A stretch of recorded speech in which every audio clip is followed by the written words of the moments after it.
আপনার হাতের স্মার্টফোনটি চুরি হওয়ার পর চোর কিন্তু আপনাকে ব্ল্যাকমেল করতে পারে, আপনার মান সম্মান মুহূর্তে শেষ করে দিতে পারে।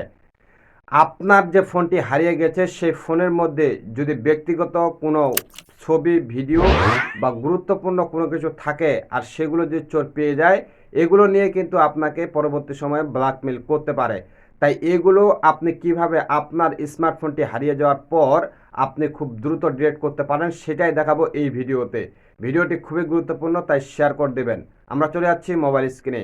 আপনি প্রথমে মোবাইল স্ক্রিনে আসার পর এই ক্রোম ব্রাউজারের মধ্যে প্রেস করে দিবেন। প্রেস করার পর এই সার্চ বক্সের মধ্যে প্রেস করে দিবেন। সার্চ বক্সের মধ্যে লিখবেন ফাইন্ড মাই ডিভাইস, তারপরে আপনি সার্চ করে দিবেন। সার্চ করার পর এরকম একটি ইন্টারফেস আসবে, এখানে দেখতে পাচ্ছেন ফাইন্ড ইওর ফোন, ঠিক এই জায়গার মধ্যে প্রেস করে দিবেন। প্রেস করার পর আপনার সামনে এরকম একটি ইন্টারফেস আসবে, এখানে দেখতে পাচ্ছেন একটা জিমেল আইকন। আপনার যে ফোনটি হারিয়ে গেছে সেই ফোনের মধ্যে যে জিমেলটি ছিল সেই জিমেলটি ফোনটি হারিয়ে যাওয়ার পর দ্রুত অন্য একটি ফোনের মধ্যে জিমেলটি লগ ইন করে দেবেন। লগ ইন করে নেওয়ার পর ঠিক এভাবে আসার পর কিন্তু সেই হারিয়ে যাওয়া ফোনটির নামটি কিন্তু আপনি এই জায়গায় দেখতে পাবেন, আর সেই নামটির উপরে আপনি প্রেস করে দিবেন। তো আমরা এটার উপরে প্রেস করে দিচ্ছি। এরপরে নেক্সট বাটনের মধ্যে প্রেস করে দিলেই কিন্তু আপনার ফোনের মধ্যে যে সমস্ত গুরুত্বপূর্ণ ডকুমেন্টস, ভিডিও বা যেই ছিল না কেন সব কিছু কিন্তু মুহূর্তে ডিলিট হয়ে যাবে।